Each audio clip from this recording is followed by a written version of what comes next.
what are we doing in the black community? The number one consumer of a Mercedes-Benz is us. Us. The number one consumer of a Gucci and a Louis Vuitton, us. And they don't even advertise. Why is it that in the black community, we are always the number one consumer, but we're not the number one creators? So you just said it, the fact that there's consumers and creators. For so long, we assume success based on consumption. Welcome back to Closing the Gap, the truth about black wealth. Of course, I'm your host, Mr. Wilbert Hamilton, owner and founder of Hamilton Wealth Advisors. And of course, we're here again to keep kicking out some knowledge and information with my man, Mr. Rico Harris of Create Live Entertainment and I Push Media Outlets. We want to kind of jump back into it, man. And, you know, one of the big things that we've seen, and I see is people thirsting for more knowledge and information. True. You know, and I know you actually work with a lot of professionals and entrepreneurs such as myself and a lot of other individuals and helping them with their marketing, aspirations and dreams. Right. So kind of what are you seeing, in those different areas? I think, man, one thing that's on the rise and people are really investing in is courses.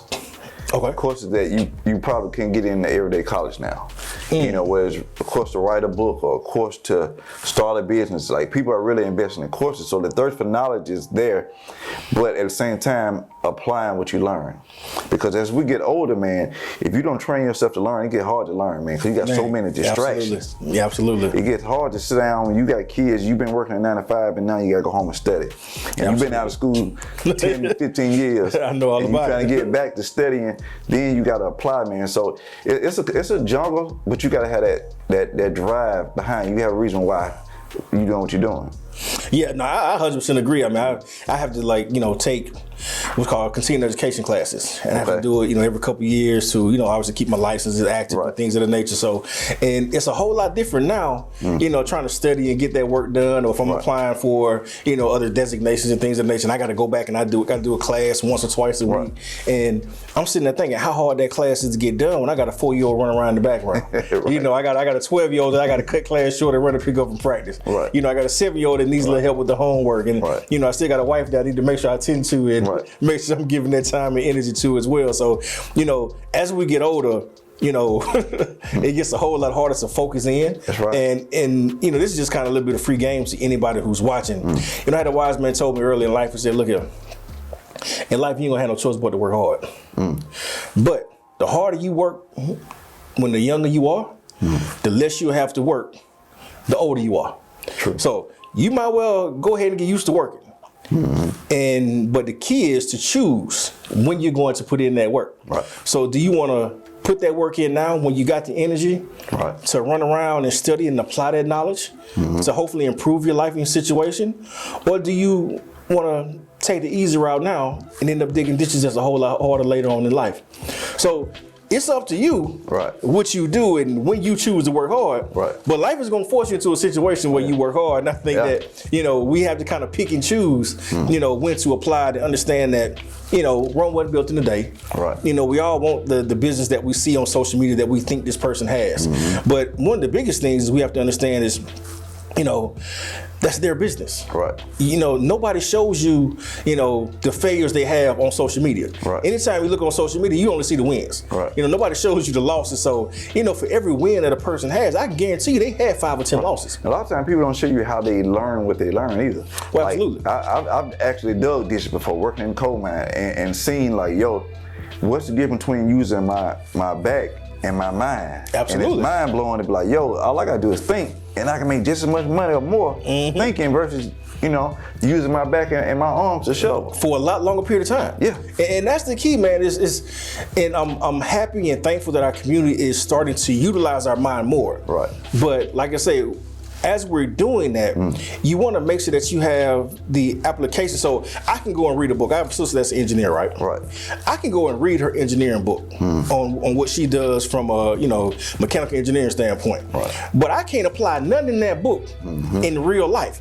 So this goes back to what we said earlier. We have a people that have become trying to be a jack of all trades and master of none. So you have to understand that whatever your area of expertise is, focus on that and continue to improve that from a knowledge-based standpoint. But then you still have to go and trust that those professionals around you, because they can apply that knowledge a lot greater than you can. True. You know, we have a tendency to say, okay, well, I read this accounting book. Well, I read this, you know, this legal review that says you should do X, Y, Z, and I saw this on LegalZoom. Right. Well, did a person that you were talking to explain what you were reading to you? Because we can read the same thing and come up with two different conclusions. That's true.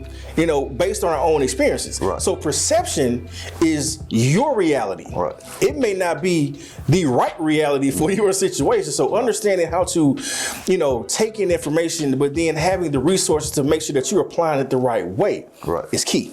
Yeah, I think reading or getting that knowledge is good to have general knowledge. It's good to have some sense of what you're doing or some sense of something that you're involved in, but at the same time, it's up to an expert to really be able to apply it. Well, absolutely. Well, I tell people like this. When you're reading, you want to try to take in knowledge and create a foundation. You're really reading to understand the terminology. Every business I've learned has a language. Right. Marketing has a language. Finance has a language. Exactly. Real estate has a language. You know, crypto has a language. You know, everything has its own language. Right. And if you don't do that particular area for a living, you don't really know the language. Right. So understanding and taking in information and books on those subjects, it gives you a foundation to start to understand the language. Right. Now that you understand the language, it makes when you talk to that professional, they can now explain things to you, and now you're understanding what they're saying. Exactly. We have a lot of people that talk about, well, I want to do options, I want to trade stock, I'm a day trader, I want to do crypto, and but they don't understand what a stop loss is. They don't know what an option is. They don't know what a call is. They don't know what a put is. They don't know what these things are. Right. But you're saying you want to invest into the market. Right. Well, you can read books and get knowledge and get the definition of what those things are. Right. But having the definition does not mean you know how to apply them in a fashion that's going to be financially rewarding. That's right. That's where you bring in the professional to make sure that you're owning and operating that information the right way. It's to the point where you have to be able to say, listen, if I'm going to start a business, I'm going to be involved in something, there has to be a knowledge applied and there has to be application, which is the work. Absolutely. So somebody have to know what they're doing, and then somebody got to put in the work, whether it's you or the person that you hired, but everybody got to hire somebody for something. Well, absolutely. Well, I tell people, one of my mottos that I put out on a lot of my materials is experience plus expertise equals execution. Exactly. And we have to understand that, you know, nobody is the best at something if they just started doing it, because you don't have all the experiences, good and bad. I've had good and bad experiences as a financial advisor. I've worked with a lot of different people, most of them happy, but of course I've run across some bad apples like anybody else. Right. So, but you have to take those experiences and apply that information to hopefully make you a better professional at whatever it is that you're doing. And that leads us into what we definitely want to come back and jump into, which is before you go into business, why are you going into business? Right back at you. Welcome to Hamilton Wealth Advisors, where our goal is to change the financial landscape of the African American community by providing the best of the best in financial professionals to help close the gap on financial wellness, wealth creation, and wealth transference. We're continuing to expand and grow our reach and add qualified advisors to our team. Help us to teach our community how to create generational wealth. We're looking for passionate, selfless, and professional advisors that pride themselves in the core beliefs that education plus expertise leads to proper execution. So if you think this opportunity may be for you, ask yourself this question: what is your why? And if the answer is you want to be a professional, successful advisor that makes a positive impact in the lives of all you come into contact with, contact us about joining our team today. As we look to move forward, continue to be a blessing to those who would never come into contact with by creating a successful financial plan today.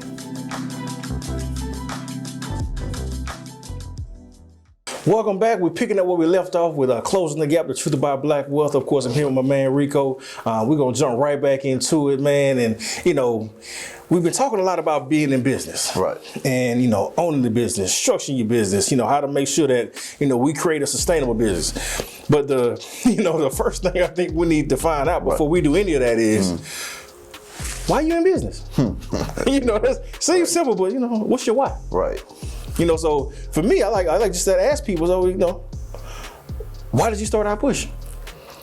Man, I started iPush because two reasons. For one is I knew I had a desire to help people. I didn't know how I was going to do it at first. but it came through our push. You know, in a sense, I understand now it's my ministry. I'm able to pour into people from my experiences and the knowledge I've gotten over the years. It's my ministry, you know. And then the next part is like, man, I've been in that 9-to-5 grind. And that was one of the most miserable times of my life, man. Working, 1,100, 1,200 feet underground coal mine, 6 days a week, man. That was a miserable, I can really say, and it took me a minute to be comfortable saying this as a man because, you know, ego, whatever, but that was a depression time for me, man. I really felt depressed. Oh, I understand. I think we've all, I think, battled, you know, issues. And I mean, I know for a fact I was depressed for several years. When I finished playing ball here at UAB, and, you know, I had, you know, thoughts and prospects of having a chance to play at the next level, having an opportunity to play, you know, in the NFL and whatnot. And, you know, things didn't go my way, injuries happened. I'm just like, I was literally depressed for 2-3 years because, you know, you have these, you make up this life in your mind, and I start seeing things, and, you know, I'm talking to agents, and I sign with an agent, and I'm, you know, going to workouts, and I'm, you know, I'm seeing the dream right there in front of you, but then it's like it's just snatched away, and there's nothing you can do about it. And I'm just like, I literally went into depression. So I mean, one of the biggest things that I think that you said that all business owners need to wrestle with themselves about and figure out before they take any steps is, what is your why? The first thing and the most important thing I took from what you said is service. You know, I'm a firm believer, you take care of people, people take care of you. And I think that's where most people miss it when, you know, now my fear is everybody's seeing the opportunities that entrepreneurship can bring. They're seeing the financial success and reward that people are having, and they want that. But they don't understand that, you know, to get that, it's going to take some sacrifice. You know, to get that, it's going to take some, you know, some following, and being willing to follow certain individuals to help educate you in certain areas before you can be the leader that you want to be. You know, and I think, you know, that's where we struggle, and my biggest hurdles are, you know, just from a community standpoint, is I see the excitement. I see the energy and passion that people have for wanting to better themselves, but my fear is they're chasing the wrong thing. You know, it's understanding why you got into it. Like, I became a financial advisor because, you know, one of the first things I was, and I fell into it on accident. I wasn't planning on being a financial advisor. I had no goals on having nobody with their money. You know, it's crazy happened. I managed, my mom was an accountant by trade, and she'd always taught me nobody gonna take care of your money like you. So my plan was, when I got to college, I said, well, shoot. Originally I was going into engineering, but I realized real fast that trying to play football and doing engineering classes wasn't gonna work. It wasn't, I didn't have enough time in the day to really be able to focus on the schoolwork the way I needed to. So I said, what's the next best thing? I went into business. And as I started kind of progressing from a football standpoint, and thought I had the opportunity to maybe play a little bit of ball at the next level, you know, I said, well, you know, I'm gonna make sure I'm gonna major in money. I'm gonna go into economics and finance. Because my goal was, I said, well, I get to the NFL, I'm gonna manage my own bread. So, you know, all of a sudden that doesn't happen, dream deferred. I'm at a church picnic, and I had just took a job at Mutual of Omaha Insurance Company. Who's that? Mutual of Omaha Insurance Company. And it's crazy, how I got that job was an accident. My father bumped into a former player of his in a bank. Just on a humbug, just like he was just there, and he bumped into him and said, hey, you know, got to talking, what's your son doing? And he was like, well, you know, I had a couple workouts, and I was just trying to figure out what my next move was gonna be. And he said, man, I work at Mutual of Omaha, you know, he should come check it out. So my dad came home and told me, I don't think of it. I went and checked it out, and I'm like, well, you know what? Let me see what they're talking about. Were you looking for a job though at the time? I kind of wasn't looking. I mean, I was so into football at the time, I'm working out, and I actually had a job offer that was on the table, which was crazy. I had a school that actually offered me a job to come teach and coach football, because my father being a coach, they kind of knew that kind of an easy transition for me. And that was the direction I was headed, which ironically, and this is how crazy God worked. I actually told him I was going to accept the job, because I didn't have anything else at the time. And they delayed the school board meeting. So it was 4th of July weekend. And usually the school board has to approve whatever hires or whatever for that particular school system. So they didn't have the school board meeting that Monday because it was 4th of July week. So it was put off to the next week. But in that time, I met with the guy from Mutual of Omaha. And they came and told me, say, you know what, if you're average, you can make $50,000, $60,000 a year. And I know teaching, if you're teaching and coaching that, you know, I make, you know, 40 grand. And I'm like, well, I've always been a numbers guy. I'm like, well, 50 to 60 being average is more than 40, I know. So you know what?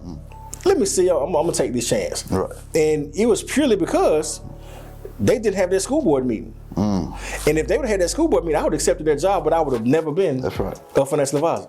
I never would have fell into it, but I was at a church picnic, getting back to what I was saying, and I told the pastor at the church, he said, well, what are you doing now? He's like, you're not playing football, so what's kind of your next move? Right. And I said, well, I just took a job at Mutual of Omaha Insurance Company. The first thing he said was, a righteous man leaves a heritage to his children's children. And I'm like, and at the time I was 22 years of age. So it's one of the things I heard, Right. but I didn't hear it. Right. But it stuck with you. It stuck with me. For some reason, it stuck with me. And I'm just like, he said, I'm just like, all right, cool. I hear you.